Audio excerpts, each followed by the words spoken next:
여러분 안녕하십니까? 권순환입니다. 더불어민주당이 헌법재판소의 윤석열 대통령 탄핵을 관철시키기 위해 헌법재판관 임명을 밀어붙이고 있는 서울 서부지법 부장판사 출신 마은혁과 관련해서 차명진 전 국회의원이 충격적인 폭로를 했습니다. 차명진 전 의원은 서울대 정치학과 79학번으로 정치학과 81학번인 마은혁의 대학 2년 과선배입니다. 차명진 전 의원과 마은혁 판사는 모두 과거 좌익학생운동권 및 노동운동권 출신이라는 공통점이 있습니다. 하지만 차 전 의원은 자신의 멘토격인 김문수 고용노동부 장관과 함께 확실하게 좌파에서 우파로 전향한 반면 마은혁은 단 한 번도 극좌 이념을 포기했다는 선언을 공개적으로 한 적이 없다는 결정적인 차이점을 갖고 있습니다. 차명진 전 의원은 오늘 자신의 소셜미디어를 통해 공개한 마은혁 관련 폭로를 통해 자신이 국회의원 시절 마은혁과 있었던 미공개 비하를 처음으로 밝히면서 마은혁은 사회주의 이념을 절대로 포기하지 않았다고 단언했습니다. 차 전 의원은 또 마은혁은 문영배 같은 친구처럼 그냥 좌파 편이 아니라 목숨 걸고 맨손으로 혁명을 하려던 사람이라며 헌법재판소를 확실히 적화하는 공작을 할 수 있는 1급 요인이라고 분석했습니다.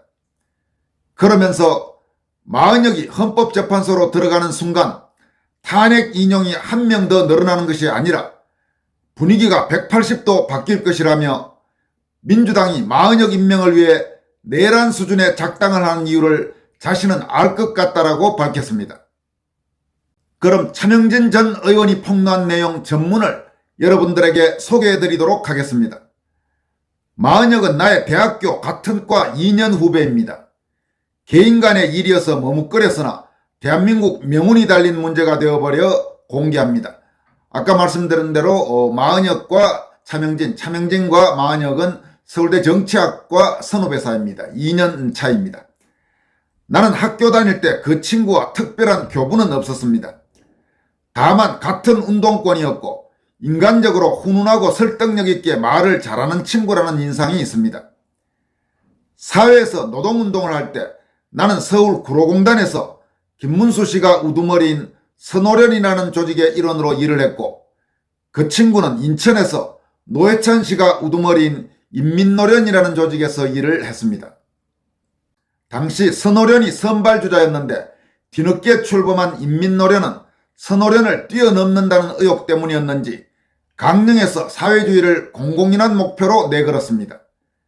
마은혁이 인민노련에 속해 있다는 풍문은 들었으나 직접 만나지는 못했습니다. 김문수 장관과 차명진 전 의원이 선호련 활동을 한 것은 전두환 정권 시절입니다. 근데 그 당시에 김문수 장관이 그야말로 한국 좌익운동권의 아주 핵심 거두 중에 거두였습니다. 그런데 그 선호련이 각광을 받게 되면서 즉 좌익 세력 사이에서 각광을 받게 되면서 뒤에 이 노회찬 씨가 마은혁 이런 사람들 데리고 인민노련이라는 것을 만들었는데 이 인민노련은 선호련보다 훨씬 강성의 급진적인 공산주의 사회주의를 전면에 내걸었다는 이야기입니다. 차명진 전 의원은 이어서 좀 시간이 흐른 뒤 자신이 우파로 전향하고 김문수 장관에 이어서 부천에서 국회의원이 됐을 때 마은혁과 관련돼서 있었던 일을 공개합니다. 정확히 지금 여기에서 차명진 전 의원이 어느 때라는 이야기는 하지 않고 있습니다만은 대략 문맥상으로는 아마 이명박 정권 시절의 일로 그렇게 추정되고 있습니다. 한참이 흘러서 내가 한나라당의 국회의원일 때 어느 날 마은혁의 전화를 받았습니다. 오래전 기억이라서 사실관계가 어긋나 자꾸 고쳐서는 것 양해 바랍니다.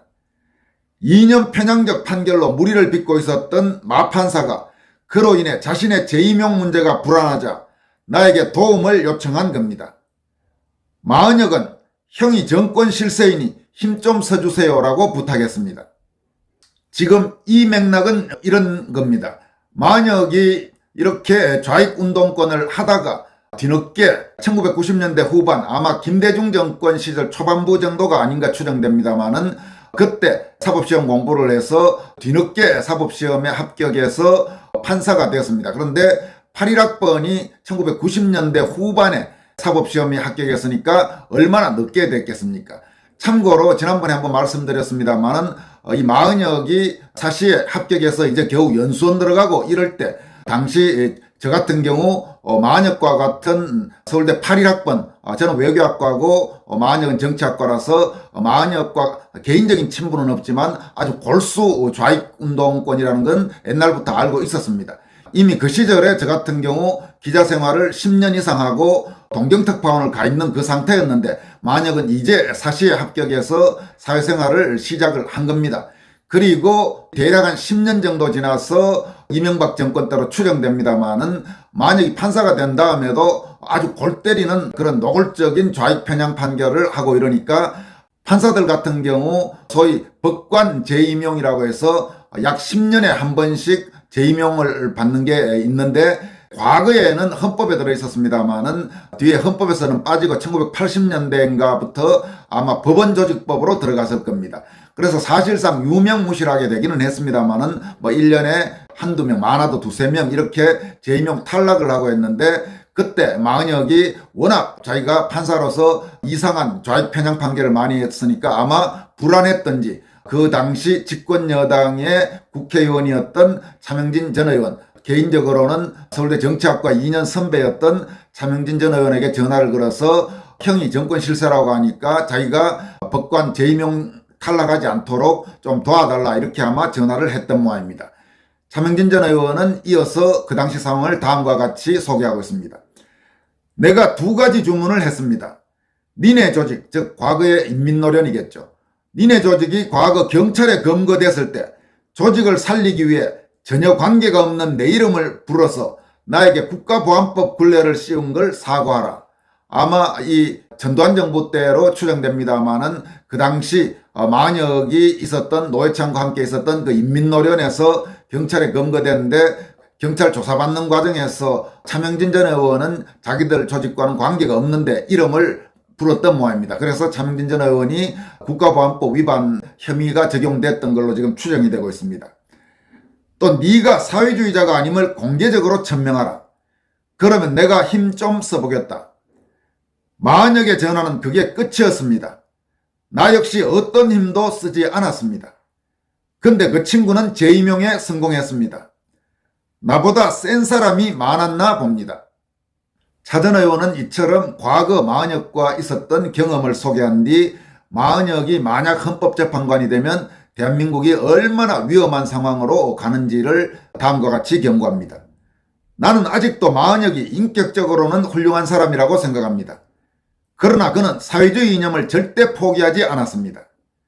그의 행동 거지에는 혁명을 위해 수단 방법을 가리지 않는 혁명가 특유의 작품이 고스란히 남아 있습니다. 반국가 세력이 왜 저렇게 마은혁 임명에 목을 거는 걸까요? 그는 문영배 같은 친구처럼 그냥 좌파 편이 아닙니다.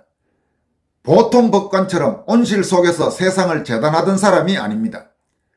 우리가 흔히 보는 여의도 586과도 다릅니다. 목숨 걸고 맨손으로 혁명을 하려던 사람입니다.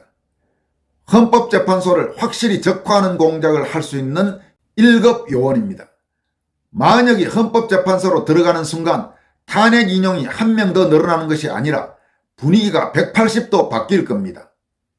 민주당이 마은혁 임명을 위해 내란 수준의 작당을 하는 이유를 나는 알 것 같습니다. 이렇게 차명진 전 의원이 경고했습니다. 실제로 마은혁이 만약 헌법재판관이 되면 단순히 헌법재판관의 탄핵 인용파가 한 명 더 늘어나는 그런 정도가 아닐 겁니다. 마은혁이 헌법재판관에 임명돼서 정식으로 만약에 대통령 탄핵 심판 사건을 다룬다면 현재 지금 헌법재판관 안에 대체로 분위기가 8명 중에 인용이 5, 기각이나 각하가 3명 지금 이런 정도로 추정되고 있지 않습니까? 그게 마은혁이 들어가면 6대3이 되는 것은 말할 것도 없고 그 나머지 3명도 흔들어버릴 힘을 마은혁이 충분히 가지고 있다. 그런 분석이 많습니다. 왜냐하면 헌법재판소의 탄핵 기각 또는 각하를 지금 계속 강조하는 그런 헌법재판관들도 그렇게 대가 센 사람은 아니기 때문에 마흔역 정도의 완벽한 좌익 혁명가에 가까운 그런 자가 들어가면 거기에 휘둘릴 수밖에 없다는 것이 일반적 분석입니다. 그렇게 되면 6대3 정도가 아니면 상황에 따라서 9대0이 나올 수도 있는 그런 상황이 된다는 분석이 대단히 많습니다.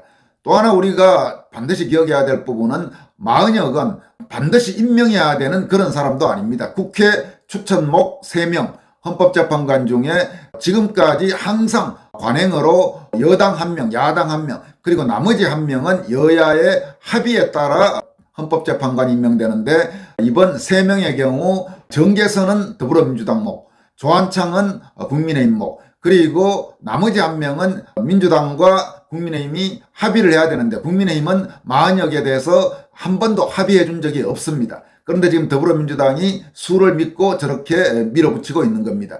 그런 점에서 대통령 권한대행 지금 같으면 한덕수 총리가 마흔역을 임명해야 될 이유는 절대로 없습니다. 그건 한덕수 총리뿐만 아니고 잠시 권한대행했던 최상목 부총리도 그렇고 누가 대통령 권한대행을 해도 마찬가지입니다. 절대로 마흔역을 임명해서는 안 됩니다. 거듭 이야기하지만 마흔역을 임명하는 순간 윤석열 대통령 탄핵심판 사건은 사실상 끝났다고 해도 지나친 말은 아닐 것입니다. 그런 점에서 이번에 이 마흔역 관련 중요한 차명진 전 의원의 폭로는 상당한 영향을 미칠 가능성이 높아 보입니다.